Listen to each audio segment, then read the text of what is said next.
Hayeng se Purnima numit ko Purnima numit ki video ai mayam da share tawjara age hadi Purnima numit se hayeng se koina blue moon super moon ana har sa ko hadi blue moon se phai ko hadi blue moon numit da manifestation tawba se blue moon se yamna tangna lai ko hadi chahi taranga kun gi manung da taret nipal la kumba dang tabo do blue moon se ko kamaina no hai kan se da ko gi tha ama gi manung da hai tar ko Purnima ani ra kumba tasan ba ko chan ba gumba se ko aduna blue moon super moon haina hai ko aduna handa ki se blue moon tai ko blue moon ta bani na hadi koina tawba ya ba manifestation kari kra hai tar ko numit se mangan bigano ko hadi sigi numit se phajana season abi ba koina manifestation to matam da ado tawba ya ba manifestation ai khara dum share tawjara ke ko hadi bay leaf oiro scripting oiro crystal charging ina har sine ko ado crystal je logi ba online handa ki laiba ngai hadi loina mak dispatch to gre katang theng ba ngan ba khot pa dumai to roga oire ko pot se phang ba su yaung na re phang da ba yaro su dum nong ni da ngai biro hadi sidagi poto yam bani na list ki matung ina adu ga marak ta north india ra shuti gumba kai gumba ani hum lagi ba sana chu adu na khitang phang ba da khara up down we be ai ko nong ni ne aduduna hadi dum pot pot lo yawra ani adu mathangi kaino gumba hai tar ko new moon full moon lakpo gumba da charge toroga dum nai toroga dum yawba dum sinar su ko ka shukai de ko adu marak da charge tok thopo ani da khoina kaino matam se da ko hadi sigi moon gi energies lakpo matam se da ko ado video se hodringa dai kaino tanga mayam da haijage ko hadi mayam da haijage hai bagi atradi aina ngarang just kaino word khara aina iraga thagale ko hadi selling ba pyrite adu ada in tawraga adu ki matang du da ina kanamta ki maming pangiba leite mi amata point out tawraga tawgiba leite only just ngasai gi hadi sigi pot se hadi pisa letraga di ki to lei doino hai bagi adugi wakalon da ina thagat pane ko adubu mi khara na phone tawraga dukan da phone tawraga ai phuni ai khoni ai keno tawni khoni chai bijani kaina ga harak pa yawe ado nupi ne haina ushitri ra karino mayam comment ta haibira mo sigi pot se ai tare ko aina haidi ngasi phawbada haidi mingonda aranba guidance tawdabra aina khalle ai wakhanda ko chahi ani hum thabak torok pasida aina Serana chakhidra haibagi adugi damakta hai tar katang aina adumai tawraga post tawrubane mi maming pangiba leite ama tawgiba leite adubu mi kharana phone tawraga haidi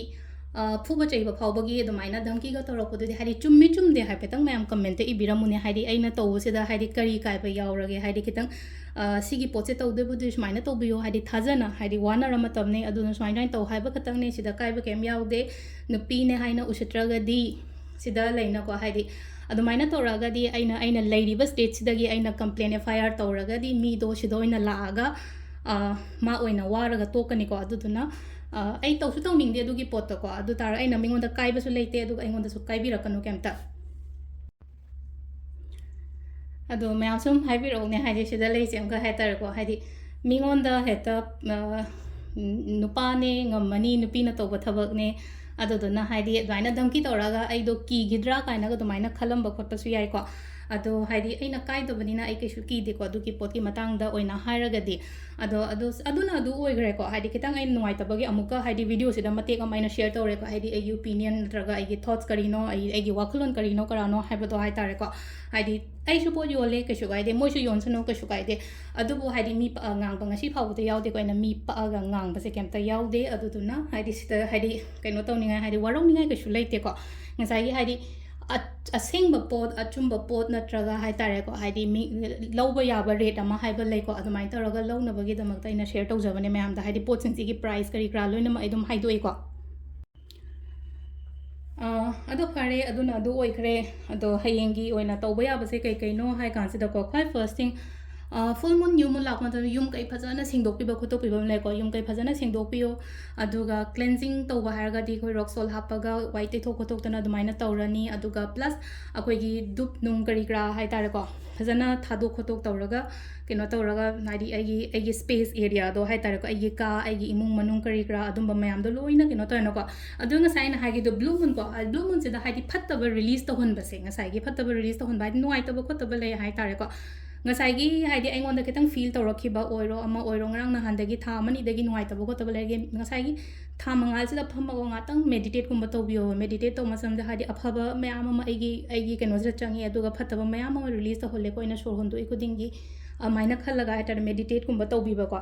ꯑꯗꯨꯗꯨꯃ ꯇꯧꯕ ꯌꯥꯔꯦꯀꯣ ꯑꯗꯨꯒ ꯑꯇꯩ ꯑꯇꯩ ꯀꯩꯅꯣ ꯅꯨꯃꯤꯠꯀꯤ ꯍꯥꯏꯗꯤ crystal charging ꯍꯥꯏꯅ ꯍꯥꯏꯔꯁꯤꯅꯦꯀꯣ ꯍꯥꯏꯗꯤ ꯂꯩꯔꯤꯕ ꯈ꯭ꯔꯤꯁꯇꯜꯁ ꯃꯌꯥꯝꯁꯦ ꯑꯩꯈꯣꯏꯅ ꯏꯁꯤꯡ ꯆꯥꯝꯊꯣꯛ ꯈꯣꯠꯇꯣꯛ ꯇꯧꯔꯒ ꯍꯥꯏꯗꯤ ꯃꯨꯟ ꯂꯥꯏꯠꯇ ꯀꯩꯗ ꯊꯝꯕꯤꯕ ꯈꯣꯠꯄꯤꯕ ꯑꯗꯨꯃꯥꯏꯅ ꯇꯧꯔꯦ ꯑꯗꯨꯝ ꯍꯥꯏꯗꯤ ꯑꯦꯕ꯭ꯔꯤ ꯐꯨꯜ ꯃꯨꯟ ꯅꯠꯇ꯭ꯔꯒ ꯀꯩꯅꯣꯁꯦ ꯑꯩ ꯑꯗꯨꯝ ꯇꯥꯛꯄꯨꯗꯤ ꯇꯥꯛꯑꯦꯀꯣ ꯃꯌꯥꯝꯗ ꯑꯗꯣ ꯑꯃꯨꯛꯀꯁꯨ ꯔꯤꯄꯤꯠ ꯇꯧꯔꯦ ꯈ꯭ꯔꯤꯁꯇꯜ ꯆꯥꯔꯖꯤꯡ ꯇꯧꯕ ꯂꯩꯔꯦ ꯑꯗꯒꯤ ꯍꯥꯏꯗꯤ ꯃꯨꯟ ꯂꯥꯏꯠꯇ ꯏꯁꯤꯡ ꯆꯥꯔꯖ ꯇꯧꯕꯀꯣ ꯏꯁꯤꯡ ꯆꯥꯔꯖ ꯇꯧꯕꯁꯤꯅ ꯀꯩꯒꯤꯅꯣ ꯍꯥꯏꯗꯤ ꯑꯅꯥ ꯑꯌꯦꯛꯀꯨꯝꯕ ꯌꯥꯎꯔꯒꯗꯤ ꯌꯨꯝꯗ ꯍꯥꯏꯗꯤ ꯑꯩꯈꯣꯏꯅ ꯊꯛꯅꯕ ꯍꯥꯏꯇꯥꯔꯦꯀꯣ ꯐꯨꯜ ꯃꯨꯟꯒꯤ ꯏꯁꯤꯡꯒꯨꯝꯕꯁꯦ ꯑꯩꯈꯣꯏꯅ ꯕꯣꯇꯜ ꯑꯃ ꯆꯥꯔꯖ ꯇꯧꯔꯒ ꯑꯩꯒꯤ ꯐꯤꯜꯇꯔꯗ ꯀꯩꯗ ꯍꯩꯖꯤꯜꯂꯒ ꯑꯗꯨꯝ ꯏꯃꯨꯡ ꯃꯅꯨꯡꯒꯤ ꯂꯣꯏꯅꯃꯛ ꯊꯛꯄ ꯈꯣꯠꯄꯀꯣ ꯅꯥꯕ ꯌꯦꯛꯄ ꯐꯅꯕ ꯈꯣꯠꯅꯕꯀꯣ ꯑꯗꯨꯗꯨꯃ ꯇꯧꯕꯤꯕ ꯌꯥꯏꯀꯣ ꯑꯗꯨꯗꯒꯤ ꯍꯦꯟꯗꯣꯛꯑꯒ ꯑꯩꯈꯣꯏꯅ ꯍꯥꯏꯗꯤ ꯕꯦꯂꯤꯐ ꯔꯤꯆꯨꯋꯦꯜ ꯇꯧꯕ ꯐꯩꯀꯣ ꯕꯦꯂꯤꯐꯁꯤꯗ ꯏꯌꯣ ꯑꯩꯅ ꯏꯅꯤꯡꯉꯤꯕ ꯄꯣꯠ ꯍꯥꯏꯔꯁꯤꯅꯦꯀꯣ ꯄꯩꯁꯥ ꯍꯥꯏꯔꯁꯤꯅꯦꯀꯣ ꯍꯥꯏꯗꯤ ꯄꯩꯁꯥ ꯏꯕꯤꯔꯁꯦꯀꯣ ꯁꯤꯗ ꯑꯩꯈꯣꯏꯅ ꯒ꯭ꯔꯤꯟ ꯀꯂꯔ ꯄꯦꯟꯒꯨꯝꯕ ꯀꯩꯒꯨꯝꯕ ꯁꯤꯖꯤꯟꯅꯩꯀꯣ ꯑꯩꯅ ꯄꯩꯁꯥ ꯏꯕꯁꯦ ꯑꯩꯅ ꯃꯃꯥꯡꯗꯁꯨ ꯑꯗꯨꯝ ꯉꯁꯤꯗꯒꯤ ꯅꯠꯇꯦꯀꯣ ꯆꯍꯤ 3-4 ꯃꯃꯥꯡ ꯑꯩꯈꯣꯏꯒꯤ ꯆꯍꯤ 3-4ꯕꯨꯗꯤ ꯁꯨꯗ꯭ꯔꯤ 2.5 ꯑꯗꯨꯗꯒꯤ ꯑꯗꯨꯝ ꯑꯩ ꯏꯔꯒ ꯁꯦꯝꯃꯒ ꯂꯥꯛꯑꯦꯀꯣ ꯑꯗꯨꯃꯥꯏꯅ ꯇꯧꯔꯒ ꯍꯥꯏꯗꯤ ꯃꯅꯤꯒꯨꯝꯕ ꯀꯩꯒꯨꯝꯕ ꯑꯗꯨꯃꯥꯏꯅ ꯏꯔ ꯈꯣꯠꯂꯒ ꯍꯥꯏꯇꯥꯔꯦꯀꯣ ꯑꯃꯥꯎꯟꯠꯁꯨ ꯏꯕ ꯌꯥꯏꯀꯣ ꯍꯥꯏꯗꯤ ꯑꯃꯥꯎꯟꯠ ꯑꯩꯅ ꯄꯥꯝꯃꯤꯕ ꯑꯃꯥꯎꯟꯠꯇꯨ ꯁꯤꯗ ꯏꯕꯤꯌꯨꯀꯣ ꯑꯗꯨꯒ ꯁꯤꯒꯤ ꯄꯣꯠꯁꯦ ꯑꯩꯈꯣꯏꯅ ꯉꯥꯛꯇꯪ ꯄꯥꯏꯔꯒ ꯈꯟꯕꯤꯔꯦꯅꯀꯣ ꯑꯗꯨꯒ ꯁꯤꯁꯦ ꯑꯩꯅ ꯍꯥꯏꯗꯤ ꯕꯔꯟ ꯇꯧꯊꯣꯛꯑꯒ ꯃꯥꯒꯤ ꯑꯦꯁꯦꯁꯁꯦ ꯃꯄꯥꯟꯗ ꯕ꯭ꯂꯣ ꯇꯧꯊꯣꯛꯈꯤꯕ ꯈꯣꯠꯇꯣꯛꯈꯤꯕꯀꯣ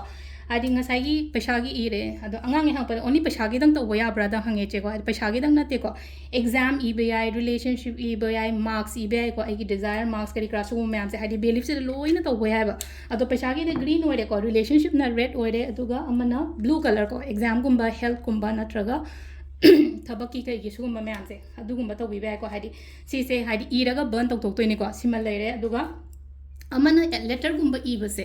ꯂꯦꯇꯔ ꯏꯕ ꯍꯥꯏꯗꯤ ꯁ꯭ꯀ꯭ꯔꯤꯞꯇꯤꯡꯒꯨꯝꯕ ꯍꯥꯏꯇꯥꯔꯦꯀꯣ ꯖꯔꯅꯦꯜꯅꯤ ꯈꯪꯗꯦ ꯑꯗꯨꯅꯤ ꯈꯪꯗꯦꯀꯣ ꯑꯗꯨꯃꯥꯏꯅ ꯇꯧꯔꯒ ꯍꯥꯏꯗꯤ ꯑꯩꯅ ꯄꯥꯝꯃꯦ ꯄꯣꯠ ꯃꯌꯥꯝꯗꯣ ꯍꯥꯏꯗꯤ ꯏꯌꯣꯕꯁꯤꯗ ꯗꯤꯌꯔ ꯌꯨꯅꯤꯚꯔꯁ ꯍꯥꯏꯇꯥꯔꯦꯀꯣ ꯍꯥꯏꯗꯤ ꯑꯩꯅ ꯏꯁꯣꯔꯁꯤꯗ ꯅꯤꯖꯗꯣꯏꯅꯦꯀꯣ ꯍꯥꯏꯗꯤ ꯗꯤꯌꯔ ꯌꯨꯅꯤꯚꯔꯁ ꯍꯥꯏꯗꯤ ꯑꯩ ꯄꯩꯁꯥ ꯑꯁꯨꯛ ꯇꯥꯜꯂꯦ ꯊꯥ ꯑꯃꯗ ꯑꯩ ꯑꯦꯛꯖꯥꯝ ꯀ꯭ꯂꯤꯌꯔ ꯑꯣꯏꯔꯦ ꯑꯩꯒꯤ ꯔꯤꯂꯦꯁꯟꯁꯤꯞ ꯌꯥꯝ ꯐꯔꯦ ꯑꯩ ꯅꯥꯕ ꯐꯔꯦ ꯑꯩ ꯏꯃꯨꯡ ꯃꯅꯨꯡꯒꯤ ꯂꯣꯏꯅ ꯀꯩꯅꯣ ꯇꯧꯔꯦ ꯑꯩꯅ ꯏꯅꯤꯡꯉꯤꯕ ꯄꯣꯏꯟꯠ ꯃꯌꯥꯝꯗꯣ ꯂꯣꯏꯅ ꯏꯊꯣꯛꯑꯒ ꯗꯥꯏꯔꯤꯁꯦ ꯑꯗꯨꯝ ꯂꯩꯁꯅꯣꯕ ꯑꯗꯨꯝ ꯗꯥꯏꯔꯤꯁꯦ ꯑꯗꯨꯝ ꯂꯩꯁꯅꯣ ꯍꯥꯏꯕꯒꯤ ꯌꯥꯗ꯭ꯔꯗꯤ ꯗꯥꯏꯔꯤꯁꯦ ꯑꯗꯨꯝ ꯑꯩꯅ ꯑꯗꯨꯝ ꯊꯝꯖꯅꯣ ꯑꯩꯒꯤ ꯁꯤꯖꯤꯟꯅꯔꯤꯕ ꯗꯥꯏꯔꯤ ꯍꯥꯏꯔꯁꯨ ꯁꯤꯗ ꯑꯩ ꯏꯁꯥꯃꯛꯁꯤꯗ ꯂꯣꯏꯅ ꯏꯀꯣ ꯁꯤꯒꯤ ꯗꯥꯏꯔꯤꯁꯤꯗ ꯑꯗꯣ ꯑꯗꯨꯝ ꯑꯩꯅ ꯅꯨꯃꯤꯠ ꯅꯠꯇ꯭ꯔꯒ ꯍꯥꯏꯗꯤ ꯃꯇꯝꯗꯨꯒꯤ ꯃꯇꯨꯡ ꯏꯟꯅ ꯏꯕꯁꯦ ꯏꯕꯒꯤ ꯍꯦꯕꯤꯠꯁꯤꯁꯨ ꯌꯥꯝ ꯐꯩꯀꯣ ꯑꯗꯨꯅ ꯁꯤꯁꯤꯃ ꯇꯧꯕꯤꯕ ꯌꯥꯏꯀꯣ ꯀꯩꯅꯣ ꯇꯧꯕꯒꯤ ꯑꯣꯏꯅ ꯍꯥꯏꯔꯒꯗꯤ ꯑꯩꯈꯣꯏꯒꯤ ꯐꯨꯜ ꯃꯨꯟꯗ ꯀꯩꯗ ꯇꯧꯕ ꯌꯥꯕ ꯃꯌꯥꯝꯁꯦꯀꯣ ꯑꯗꯒꯤ ꯑꯇꯩ ꯑꯇꯩꯗꯤ ꯍꯥꯟꯅ ꯂꯣꯏꯅꯃꯛ ꯑꯅꯝꯕꯅ ꯂꯣꯏꯅ ꯇꯧꯕꯤꯔꯝꯃꯅꯤꯀꯣ ꯍꯥꯏꯗꯤ ꯃꯅꯤ ꯕꯣꯜ ꯁꯦꯝꯕ ꯑꯣꯏꯔꯣ ꯑꯃ ꯑꯣꯏꯔꯣꯀꯣ ꯑꯗꯣ ꯁꯤꯒꯤ ꯍꯌꯦꯡꯒꯤꯁꯦ ꯍꯥꯏꯗꯤ ꯍꯥꯟꯅꯗꯒꯤ ꯑꯗꯨꯝ ꯇꯧꯔ ꯂꯥꯛꯄ ꯃꯦꯅꯤꯐꯦꯁꯇꯦꯁꯟ ꯇꯦꯛꯅꯤꯛꯀꯨꯝꯕ ꯀꯩꯒꯨꯝꯕ ꯑꯗꯨꯝ ꯁꯤꯖꯤꯟꯅꯕ ꯌꯥꯏꯀꯣ ꯑꯗꯣ ꯈꯔ ꯑꯃ ꯑꯩꯅ ꯁꯨꯝ ꯑꯅꯧꯕ ꯍꯥꯞꯆꯜꯂꯦ ꯑꯅꯧꯕ ꯍꯥꯏꯕꯒꯤ ꯑꯥꯊ꯭ꯔꯗꯤ ꯁꯨꯃꯥꯏꯅ ꯍꯥꯏꯇꯦꯀꯣ ꯃꯦꯗꯤꯇꯦꯠꯀꯨꯝꯕ ꯇꯧꯋꯣ ꯐꯨꯜ ꯀꯩꯅꯣ ꯑꯩꯈꯣꯏꯒꯤ ꯀꯩꯅꯣꯁꯦ ꯕ꯭ꯂꯨ ꯃꯨꯟꯒꯤ ꯀꯩꯅꯣꯁꯤꯗ ꯐꯨꯜ ꯃꯨꯟꯁꯤꯗ ꯁꯤꯁꯦ ꯌꯥꯝ ꯐꯩ ꯍꯥꯏꯕꯒꯤꯗꯃꯛꯇ ꯑꯗꯨꯗꯨꯃ ꯂꯩꯔꯦꯀꯣ ꯑꯣꯔꯥ ꯀ꯭ꯂꯦꯟꯖꯤꯡꯒꯤ ꯑꯣꯏꯅ ꯍꯥꯏꯔꯁꯤꯅꯦꯀꯣ ꯑꯣꯔꯥ ꯀ꯭ꯂꯦꯟꯖꯤꯡ ꯍꯥꯏꯗꯤ ꯃꯦꯗꯤꯇꯦꯠ ꯇꯧꯕ ꯃꯇꯝꯁꯤꯗꯀꯣ ꯍꯥꯏꯗꯤ ꯑꯩ ꯍꯛꯆꯥꯡꯁꯦ ꯂꯣꯏꯅ ꯍꯥꯏꯗꯤ ꯅꯦꯒꯦꯇꯤꯚꯤꯇꯤ ꯃꯌꯥꯝ ꯂꯣꯏ ꯆꯠꯈ꯭ꯔꯦꯀꯣ ꯈꯣꯠꯈ꯭ꯔꯦꯀꯣ ꯍꯥꯏꯅ ꯑꯗꯨꯃꯥꯏꯅ ꯇꯧꯔꯒ ꯋꯥꯈꯟꯗꯣ ꯈꯟꯕꯤꯕꯀꯣ ꯑꯗꯨꯗꯨꯃꯀꯣ ꯑꯗꯨꯃꯥꯏꯅ ꯇꯧ ꯁꯤ ꯃꯌꯥꯝꯁꯦ ꯇꯧꯕꯤꯔో ꯍꯌꯦꯡꯒꯤ ꯑꯩꯈꯣꯏꯒꯤ ꯀꯩꯅꯣ ꯅꯨꯃꯤꯠꯁꯤꯗꯀꯣ ꯍꯥꯏꯗꯤ ꯐꯨꯜ ꯃꯨꯟꯒꯤ ꯃꯦꯅꯤꯐꯦꯁꯇꯦꯁꯟ ꯑꯗꯨꯒ ꯇꯧꯕ ꯌꯥꯕ ꯔꯤꯆꯨꯋꯦꯜ ꯑꯗꯨꯒ ꯑꯃꯅ ꯑꯩꯅ ꯈꯦꯔꯒꯨꯝꯕ ꯍꯧꯔ ꯀꯠꯂꯣ ꯍꯥꯏꯀꯣ ꯍꯥꯏꯗꯤ ꯆꯦꯡ ꯀꯠꯀꯅꯣ ꯍꯥꯏꯗꯤ ꯈꯦꯔ ꯑꯣꯏꯅ ꯍꯧꯔꯒ ꯍꯥꯏꯗꯤ ꯑꯩꯈꯣꯏꯒꯤ ꯊꯥꯗ ꯀꯩꯗ ꯑꯗꯨꯃꯥꯏꯅ ꯈꯤꯇꯪ ꯀꯠꯄꯤꯌꯣ ꯀꯩꯅꯣ ꯏꯚꯅꯤꯡꯒꯨꯝꯕꯁꯦ ꯌꯥꯔꯒꯗꯤꯀꯣ ꯑꯗꯣ ꯁꯤ ꯂꯩꯔꯦ ꯑꯩꯈꯣꯏꯒꯤ ꯍꯟꯗꯛꯀꯤ ꯍꯌꯦꯡꯒꯤ ꯍꯥꯏꯇꯥꯔꯦꯀꯣ ꯍꯌꯦꯡꯒꯤ ꯄꯨꯔꯅꯤꯃꯥ ꯅꯨꯃꯤꯠꯀꯤ ꯇꯧꯕ ꯌꯥꯕ ꯚꯤꯗꯤꯑꯣꯁ ꯀꯣ ꯊꯦꯡꯛ ꯌꯨ